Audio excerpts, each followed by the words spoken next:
Zeus est le maître du monde. Il a brisé ses adversaires, même les plus redoutables. Il a vengé sa mère et remporté toutes les guerres. Il règne sans partage, tant sur les mortels que sur l'assemblée des dieux. À son grand conseil, ils sont 12. 12 dieux et déesses. Les dieux de l'Olympe.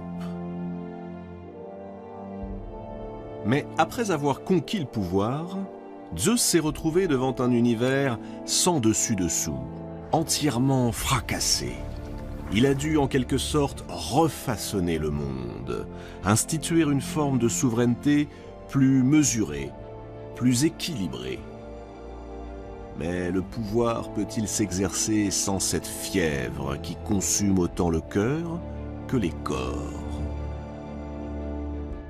Disons-le d'emblée, Zeus adore séduire. Et c'est précisément en collectionnant les épouses et les maîtresses qu'il va renforcer son propre pouvoir. Zeus se dote des vertus de chacune de ses conquêtes. Et celles qui le connurent en pluie, en taureau ou en cygne, engendrèrent une race de demi-dieux et de héros qui donnèrent leur nom à presque chaque région du monde. Les amours de Zeus ne sont donc pas seulement des amours galantes. À travers ses passions, le maître de l'Olympe impose indirectement sa loi. Une loi qui passe par l'instauration de règles et de normes qu'il est interdit de transgresser, sous peine de subir un châtiment terrible. D'une certaine façon, Zeus associe l'amour et l'ordre. D'abord, il y eut Métis, une belle océanide, Métis. Elle incarne la prudence, mais aussi la ruse. Par ses précieux conseils, dans les premiers temps du monde, elle avait permis à Zeus de venger sa mère et de sauver ses frères et sœurs. Alors, est-ce pour lui manifester sa gratitude que le maître de l'Olympe lui demande sa main? La reconnaissance n'est pas le fort des puissants, non. Métis lui plaît. Elle lui plaît même beaucoup. Comment résister à une demande en mariage lorsqu'elle est faite par le roi des dieux? La jeune nymphe est flattée, sensible à l'honneur qui lui est fait. Elle dit oui. Et le couple convole en justes noces. Aucun nuage ne vient assombrir leur idylle. Jusqu'au jour où un oracle apprend à Zeus qu'après lui avoir donné une fille, son épouse lui donnera un garçon, et que plus tard, ce garçon le détrônera, comme lui-même avait détrôné son père, Cronos. On imagine l'émoi du roi des dieux. Alors, pour éviter qu'un tel scénario ne se reproduise, dès que Métis lui annonce qu'elle est enceinte, Zeus lui propose un concours pour le moins original. Il la met au défi de se métamorphoser mieux qu'il ne le ferait lui-même. Les métamorphoses sont un jeu courant chez les dieux qui possèdent ce pouvoir de changer de forme au gré de leurs désirs. Métis, pourtant symbole de la prudence, ne se méfie pas. Elle se lance allègrement dans une série de métamorphoses. La voici tour à tour lionne, sanglier, flamme ou encore mouche. Zeus la félicite. C'est bien, mais serais-tu capable de te faire encore plus petite? Prise au jeu, Métis se change à nouveau, et cette fois en goutte d'eau. Zeus applaudit et s'empresse de l'avaler. Mais on n'engloutit pas la déesse de la ruse sans s'attirer de sérieux ennuis. Quelque temps plus tard, Zeus est pris d'un mal de tête si soudain, si violent qu'il lui semble que son crâne va éclater. Affolé, son fils Héphaïstos, dieu des forgerons, accourt. Armé d'une double masse, il assène un grand coup sur le crâne de son père. Miracle! De la tête fendue du roi des dieux surgit la fille que portait Métis, Athéna. Athéna, déesse de la guerre, protectrice des cités. Elle apparaît dans toute sa splendeur, avec son casque et sa lance, déjà prête pour la bataille.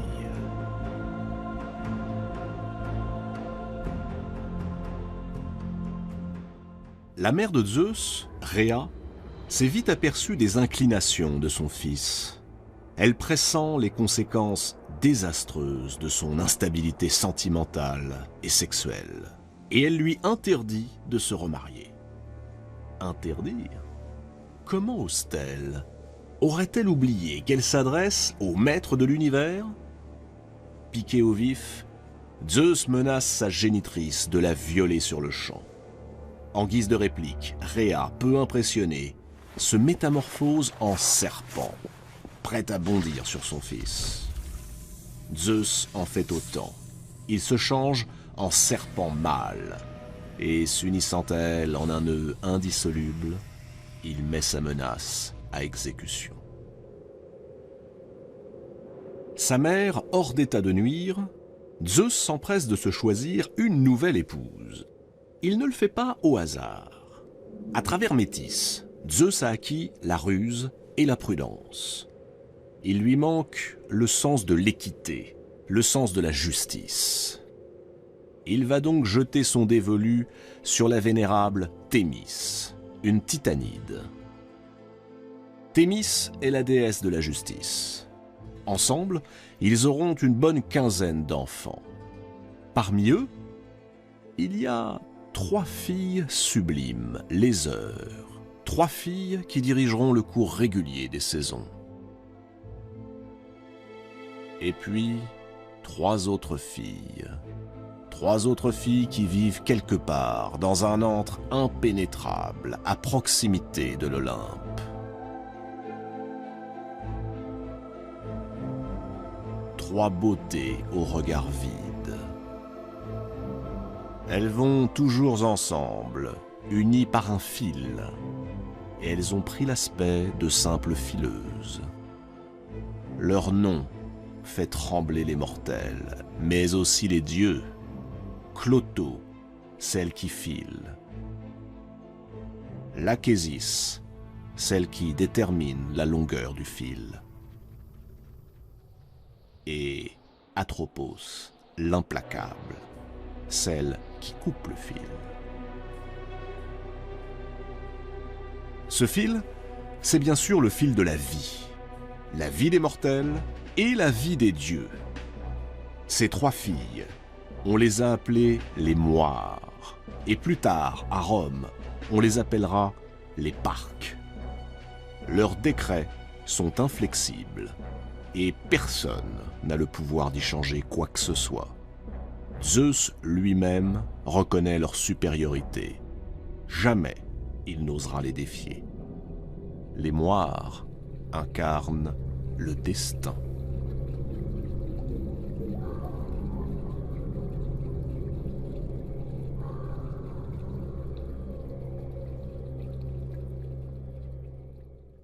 Assez rapidement, Zeus répudie Thémis, tout en la gardant auprès de lui comme une sorte de conseillère.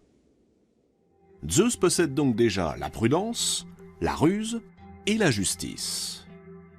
Mais qu'est-ce qu'un roi sans reine? Cette reine, Zeus va la choisir dans sa propre famille. Et l'inceste étant monnaie courante dans l'univers des dieux, cette 3e épouse de Zeus ne sera autre que sa propre sœur, la déesse Héra. Violente et irascible, jalouse également. Frères et sœurs s'unissent dans le secret sur l'île de Samos. En fait, avec Héra, Zeus fut pris à son propre piège, car Héra a commencé par refuser ses avances. Après avoir tenté à plusieurs reprises de la séduire, en vain, Zeus prend l'apparence d'un jeune oiseau tombé du nid et grelottant de froid. Émue, Héra recueille le petit animal, le prend contre elle et commence à le réchauffer. C'est le moment que choisit Zeus pour reprendre forme et tenter d'abuser d'elle. Loin de se démonter, Héra déclare qu'elle serait prête à se donner à Zeus, mais à la condition qu'il promette de l'épouser. Zeus, tout à son désir, accepte. Et la belle déesse se charge rapidement de lui rappeler son serment. Il faut dire qu'Héra ne manque pas d'atouts, même si sa beauté, dont elle prend grand soin, est un peu stricte. Elle est la déesse aux bras blancs. Irrésistible.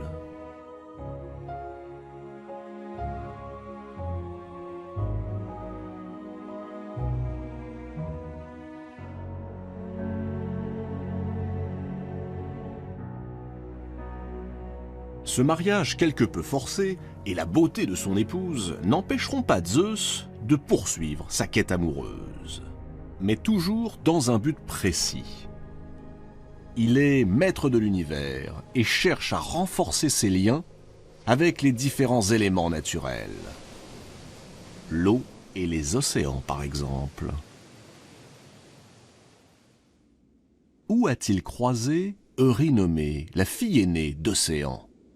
Peu importe. Comme les autres, elle succombe à son charme et lui donne 3 enfants. Ce sont les fameuses grâces, les 3 grâces, qui personnifient la joie de vivre, présentée comme un don des dieux.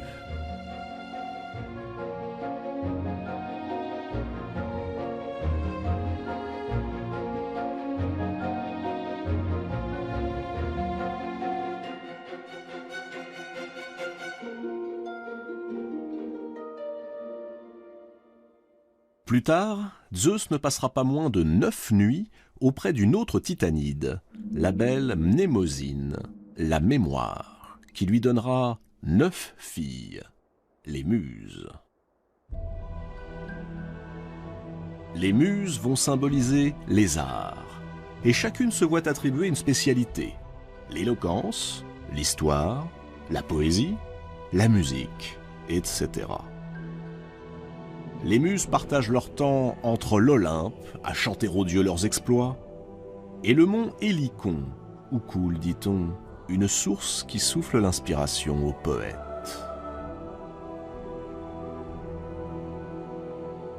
Parmi toutes ces divinités, il en est une dont la beauté est aussi mystérieuse qu'insurpassable.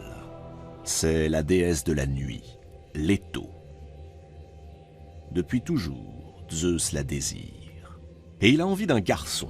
Il veut un garçon magnifique, un enfant qui serait le dieu de la lumière solaire, le dieu de la musique et de la poésie. C'est la déesse de la nuit qui le lui donnera. A-t-il oublié Héra, son épouse, aussi jalouse que revancharde?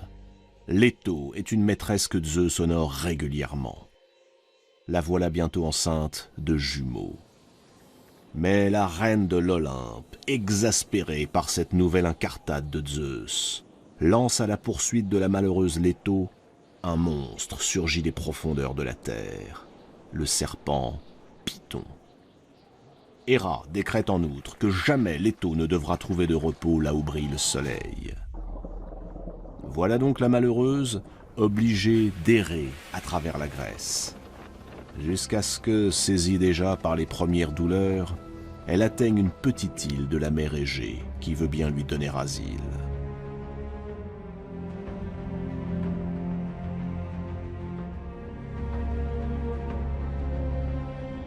Elle y mettra au monde une fille, Artémis, et un garçon, Apollon.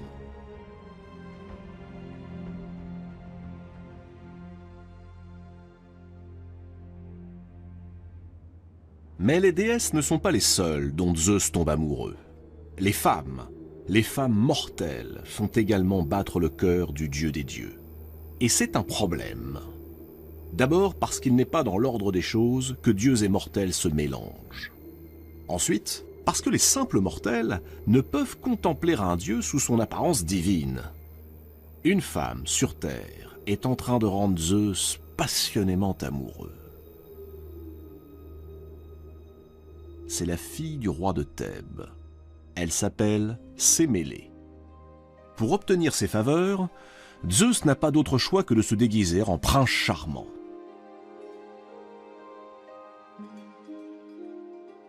Cette apparence est la seule qui rend la vue des dieux supportable aux humains. Le problème, c'est que notre coureur de jupons est toujours marié avec Héra. Et celle-ci voit d'un très mauvais œil cette nouvelle liaison qui se noue entre Sémélé et son époux.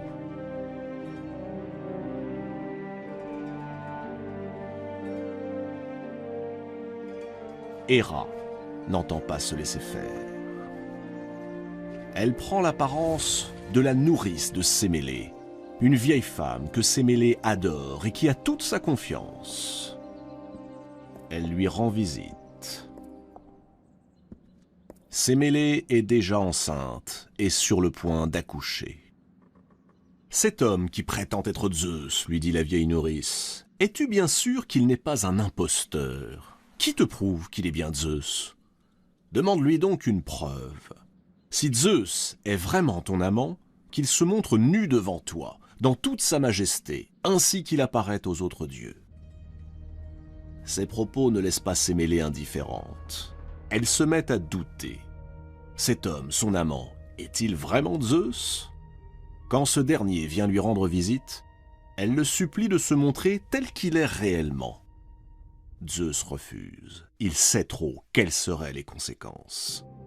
Sémélé insiste. Zeus résiste. Puisque c'est ainsi, menace Sémélé, tu n'auras plus accès à ma couche. Zeus, fou de désir pour Sémélé, capitule. Et sous le regard ébahi de son amoureuse, il reprend son apparence. Aux yeux des mortels, Zeus est le tonnerre et les éclairs. Non seulement le palais tout entier s'embrase, mais aussi la pauvre Sémélé. Elle a tout juste le temps d'accoucher, avant d'être consumée par les flammes. Miraculeusement, le feu épargne son enfant. C'est un garçon. Zeus le recueille. Il s'appellera Dionysos.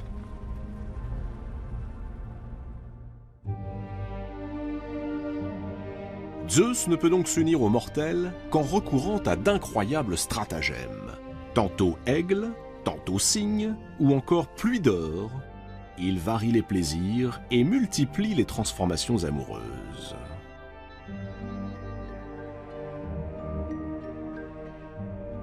Quand il aperçoit une superbe jeune femme qui joue sur la plage, Zeus s'enflamme à nouveau. C'est une princesse, la fille d'un roi sur la côte asiatique. Comment l'approcher?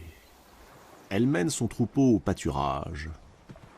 Zeus prend alors l'aspect d'un taureau éblouissant, à la robe couleur de neige, aux muscles du cou saillants, pourvu de cornes plus diaphanes qu'un diamant d'eau pure. Il est tellement attrayant que la belle s'approche pour le caresser. Le taureau, docile, pose son mufle chaud sur son sein, puis se couche à ses pieds. Alors la princesse s'enhardit. Malgré les protestations de ses servantes, elle grimpe sur le dos de l'animal, qui aussitôt se redresse et s'élance vers le rivage. Il galope à toute vitesse au-dessus de la mer et entraîne la malheureuse jusqu'en Crète.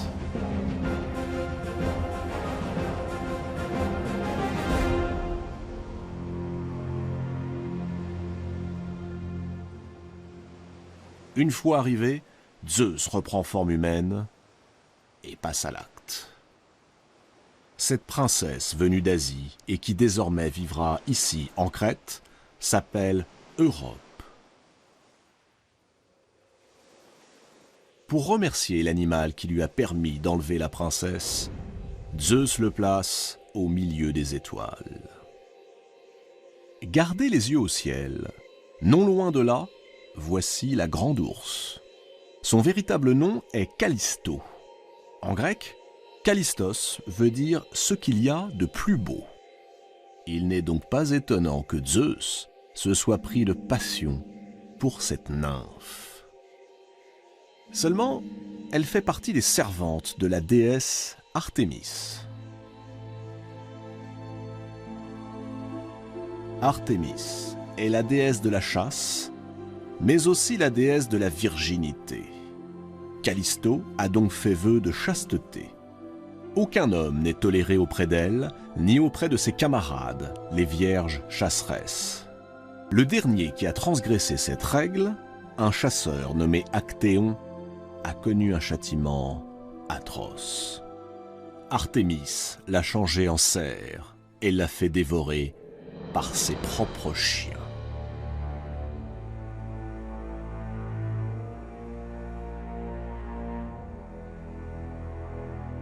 Zeus est bien conscient du danger. Il se demande comment il pourrait s'y prendre. De qui Callisto ne se méfierait jamais? De la déesse qu'elle sert, bien sûr, Artémis elle-même. C'est sous les traits de la chasseresse qu'il se présente à l'élu de son cœur. Il est là, ou plutôt elle. Callisto ne voit que sa maîtresse, qui lui fait les yeux doux et la couvre de caresses voluptueuses. Le corps de Callisto frémit et s'abandonne. Les mois passent. Callisto, stupéfaite, voit son ventre s'arrondir. Comment est-ce possible? Enceinte d'une femme? Callisto ne tarde pas à comprendre qu'elle a été dupée par Zeus. Mais si par malheur Artémis s'en rend compte, c'en est fini d'elle. Terrifiée, elle tente par tous les moyens de dissimuler sa grossesse. Elle se cache, elle porte des vêtements de plus en plus amples, jusqu'au jour où, se baignant dans une rivière, Artémis, la vraie, découvre toute la vérité. Callisto a failli. Peu importe qu'elle ait succombé par la faute d'un dieu ou d'un mortel, elle doit être châtiée. Devant la fureur d'Artémis, inquiet pour l'enfant que porte Callisto, Zeus transforme aussitôt la jeune femme en ours et la cache dans la montagne. Mais c'est sans compter avec les talents d'Artémis. Après tout, n'est-elle pas la déesse de la chasse? Ses attributs ne sont-ils pas l'arc et le carquois? Il ne faut que quelques heures à la déesse pour retrouver Callisto, et sans le moindre état d'âme, lui décocher une flèche en plein cœur. Callisto se meurt.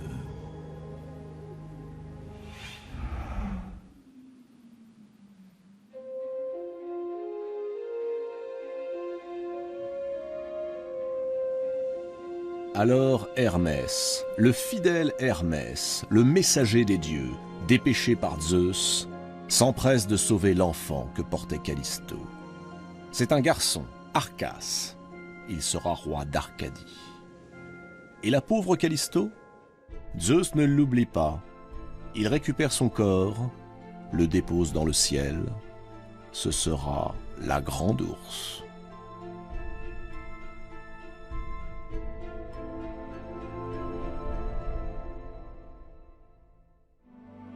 Les conquêtes de Zeus furent innombrables. Chez les déesses, Zeus a cherché les vertus qui lui manquaient. Mais il a aussi passé son temps à chercher la beauté, la seule et simple beauté, pour le plaisir, partout où elle se trouvait, chez les déesses ou chez les mortels. Zeus a beau être le maître de l'Olympe, lorsque l'amour s'en mêle, il ne parvient pas mieux que nous autres mortels à vaincre ses désirs. Il est ce roi des dieux humain, bien trop humain.